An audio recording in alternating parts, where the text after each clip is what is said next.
आज मोहन सरकार का पहला पूर्ण बजट पेश हुआ है। सरकार उत्साहित है, फोकस रहा। निश्चित रूप से विकास परक अगर दृष्टि होगी तो स्वाभाविक रूप से सब क्षेत्रों में विकास की संभावना ढूंढी जाएगी। यही कारण है कि विकास के लिए पर्याप्त धनराशि भी दी गई और पर्याप्त रूप से विकास करने के लिए सारी गुंजाइश विभागों को भी बढ़ाने के लिए दी गई है, जिसके कारण से मध्य प्रदेश की एक अलग छवि बन के आएगी।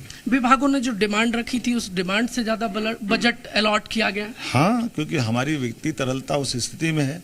हमने अपने कठोरता के साथ नियंत्रण में इस बजट को रखा ताकि अनावश्यक धनराशि को अपव्यय से बचाया गया और योग्य धनराशि को सभी प्रकार के सेक्टर में प्रोत्साहन के रूप में आगे बढ़ाया। मध्य प्रदेश की जनता सुन रही है, पहली बार कोई कर नहीं लगाया, सरकार ने कर ना लगाने का फैसला लिया और युवा सुन रहे हैं तो जो व्यावसायिक परीक्षा है उसको लेकर एक बड़ी राहत दी है। युवाओं के लिए सभी प्रकार का प्रोत्साहन देते हुए मुझे इस बात की प्रसन्नता है कि भारत सरकार की विभिन्न प्रकार की सेवाओं में मध्य प्रदेश की भूमिका बढ़ रही है, लेकिन और युवाओं की बड़ी संभावना बढ़े, इसलिए हमारे बच्चे आईएएस बने, आईपीएस बने, आईआरएस बने, सभी प्रकार की सेवाओं में निकल के जाए तो उनको सभी प्रकार के अनुकूलता उपलब्ध कराई जाएगी। कोचिंग से लगाकर रहने सहने से लगा करके उनके विभिन्न प्रकार के शुल्क से भी मुक्ति देने का प्रयास करेंगे ताकि बच्चे आगे बढ़े, मध्य प्रदेश की सेवा भी कर सके, देश की सेवा भी कर सके। टैक्स का, कर का जनता पर कोई नए कर का बोझ नहीं पड़ेगा।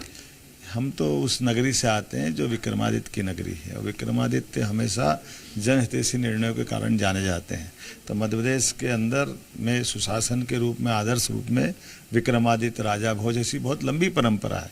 तो स्वाभाविक रूप से अगर अपनी वित्तीय व्यवस्था पे नियंत्रण होगा तो हम कर को न लगाते हुए भी वर्तमान व्यवस्थाओं में विकास की बड़ी संभावना खोजते हैं। यही कारण है कि मध्य प्रदेश के इस बजट में विकास के बड़े टारगेट लिए हैं, बड़ी धनराशि का बजट बनाया गया, लेकिन टैक्स कलेक्शन के लिए अलग से टैक्स लगाने की जरूरत नहीं है। हमारी जो संघीय रचना के अंतर्गत मध्य प्रदेश का और देश का जो परस्पर संबंध है उसमें जीएसटी का हमारा अंश भी प्रॉपर आता है। उसी प्रकार से जो वर्तमान की टैक्स की व्यवस्था है उसकी सरलीकृत व्यवस्था करते हुए उसमें पर्याप्त ध्यान दे करके ही धनराशि का संग्रहण बढ़ रहा है। तो ये हमारा नियंत्रण है अपनी व्यवस्था का और उसका लाभ हम उठाएं। पहला पूर्ण बजट है आपका, अलग अलग वर्गों से आपने राय ली होगी, तो क्या सार निकल कर सामने आया था? सबका साथ सबका विकास, सबके साथ विचार करेंगे तो आगे बढ़ेंगे। रिलेटेड सवाल और है, डॉक्टर मोहन यादव मध्य प्रदेश के मुख्यमंत्री हमसे बातचीत कर रहे थे और जी मीडिया से एक्सक्लूसिव बातचीत करते हुए मुख्यमंत्री ने कहा है कि एमपी का डेवलपमेंट हो और यही उनका पहला फोकस है और बजट बनाने के दौरान जनता से राय ली गई थी और उस जनता की राय के हिसाब से बजट अब पेश किया गया है। विकासशील और विकसित मध्य प्रदेश के लिए बजट उन्होंने बताया है। कैमरामैन कैलाश मालवीय के साथ प्रमोद शर्मा, जी मीडिया, भोपाल।